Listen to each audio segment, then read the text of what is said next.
What is going on, guys? Uncle Picker here, back at it again with another video. Today's video, we look at the lessons that we should have learned from Sword and Shield block going into the new block Scarlet and Violet. If I was a betting man, I would assume that the price trends of Scarlet and Violet will repeat in terms of price projection, volatility. History always repeats. I just wanted to make this short video so that you guys can take it and apply it to Scarlet and Violet. Before starting today's video, if you guys want to support the channel, please check out my eBay store. I will have an affiliate link down in the description. And if you guys like something I have listed, just reach out to me on eBay and say that Uncle Pickle sent you from YouTube and I can set you up with a 10% discount. So the first lesson that you should have learned from the Sword and Shield block is patience. This is the price chart of the Charizard Ultra Premium Collection. This part here, this first part here to the left, is what I like to call lesson number 1, patience. I'm using the Charizard Ultra Premium Collection as a example, but usually most sets that release will follow these trend lines. The exception is, of course, Evolving Skies, because Evolving Skies is a beast. It's its own anomaly. We will not include Evolving Skies in this discussion, okay, guys? But typically, this is how it goes. The hype, right? The hype train. You have before release, you have the price on the Ultra Premium Collection. It was selling for around 150-ish pre-release here. There's other sets too. Vivid Voltage. When it first released, the booster box was going for well over $200. It was super short printed at first because of supply chain issues. Shining Fates was also super short printed when it first came out. I remember paying $120 when it first dropped because I couldn't find it anywhere else. Just be patient. Do not panic. There will be plenty of supply. You just need to be patient. Do not jump on the FOMO train, the hype train, paying well over MSRP when it first drops. Following the pre-release hype prices typically follows a period of buying the dip opportunity. This is what I like to call lesson number 2. I'll just draw a line like that. This phase here, let's just say, is lesson 2, buying the dip. With every product line that releases, there is a buy the dip opportunity. And with this Charizard Ultra Premium Collection, it was getting to a low of around, I believe, $90 to $80-ish down here. And I believe right now, if you're able to pick up this box for under MSRP, it's gonna be a great investment for you in the long term. Even with the Celebrations Ultra Premium Collection, it was super hyped at first, but it never came back down to MSRP, but it did offer a buy the dip opportunity. At first, it was going for around $400 or $500 pre-release, and when it first dropped, during phase 2 though, it didn't quite go back down to MSRP because it was such a hyped product, but it still did dip to around $250. You will have a chance to buy the dip.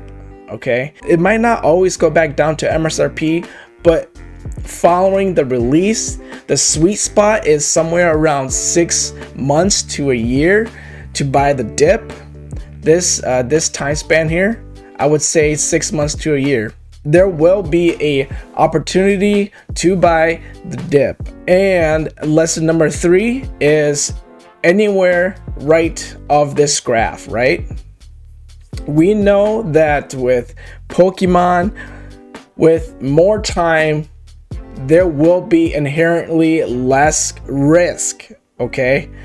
With more time, you should see sealed product. This only pertains to sealed products, not singles. With time, you will see this price projection go up like that. It might be fast, it might be slow, it just depends on the product, but the overall price projection will be up. Just look at Sun and Moon, the block right before Sword and Shield, right? Every single booster box in Sun and Moon has increased with time, okay? You have these are just some of the recent sold listings I found on eBay. We have Guardians Rising here. This box is just sold for $324. Arguably the worst set in Sun and Moon set, Crimson Invasion. It's still sold for $175 above MSRP. We have the Ultra Prism booster box here, sold for $390. Cosmic Eclipse, $700. So the velocity of increase is set dependent, but the overall price projection will always, I don't want to say always or guaranteed because that's a really strong word, but usually, with history telling us, teaching us, it will go up in value if you keep it sealed. Pokemon is such a big franchise. You might think, oh, if I hold this for 20 years, how do I know Pokemon will still be around? How would I know that this is going to be a good investment? No one knows the future. I don't want to say it's guaranteed, but the likelihood of Pokemon being around in 20 years is super likely, okay? As you can see, Pokemon, the highest grossing media franchise of all time, okay? All time in the world at 92.12 billion, okay? That is insane. It's got everything beat. It's got Hello Kitty. I didn't think Hello Kitty was that popular, but I guess it's second right behind Pokemon. We have Winnie the Pooh, Mickey Mouse, Star Wars.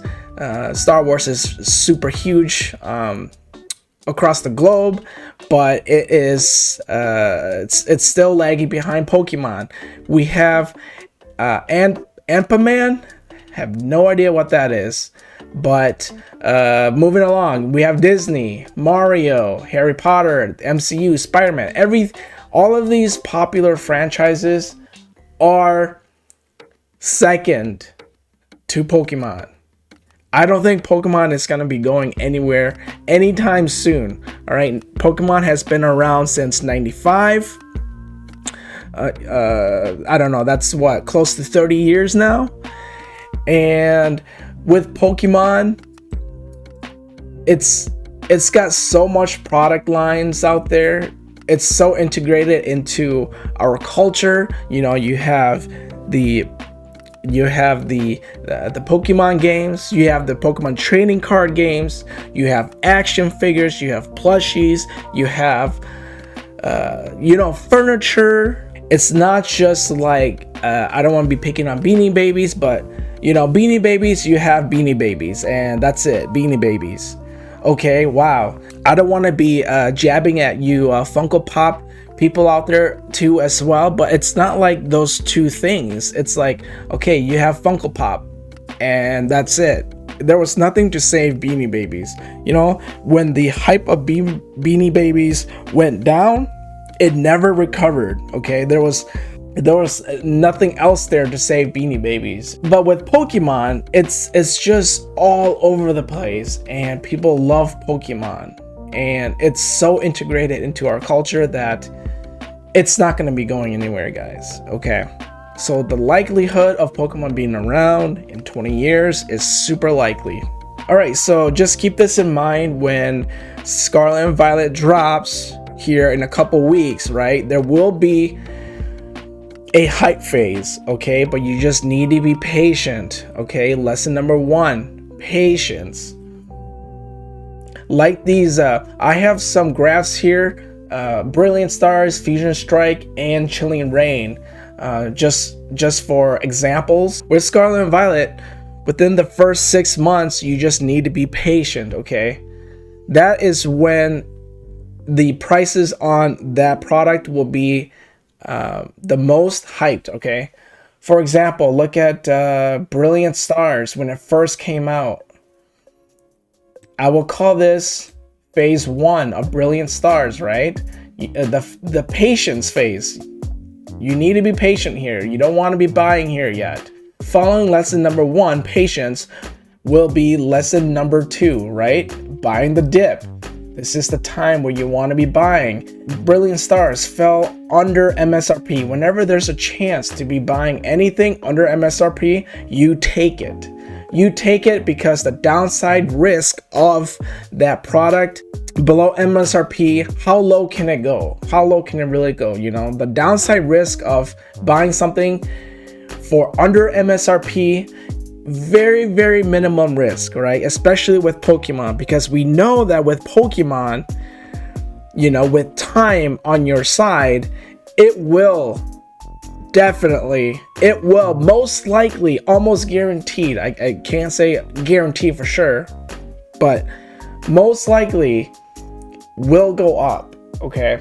Brilliant Stars, this trend here is just gonna keep going up. This is phase 3. Just time, baby. Give it time and it will increase in value. Okay, we have Chilling Rain here, right? Phase 1, patience. Okay, when it first came out, super hyped. It was going for around $125-ish, but then it backed off with the second wave. This segment here is what I like to call buying the dip, lesson number 2. And you could have picked this box up for around $80. And phase 3 here, or lesson number 3, I mean, guess what? It's going up, right? And then this blue line here is Fusion Strike. Again, here, let me just grab a different color here so you guys can see. Maybe not blue. Let's go green. With Fusion Strike, with the blue line here, Fusion Strike, again, phase 1 right there is patience, right? Phase 2 right here, buy the dip, opportunity. And phase 3, time. With more time, inherently there will be less risk, because sealed products with time will get opened and there will be less and less on the market, and scarcity always drives up the price, right? With Pokemon being the highest grossing IP of all time, Pokemon will be around. I shouldn't say will, but most likely will be around in 20 years. And it will, if you keep these sealed products long term, it will go up in value. All right, guys, I hope you guys learned something here. Use this and apply it to the new set, Scarlet and Violet, when it drops in a couple weeks here. If you guys like these videos, please consider liking and subscribing, and we will see you guys in the next video. Peace out, everyone.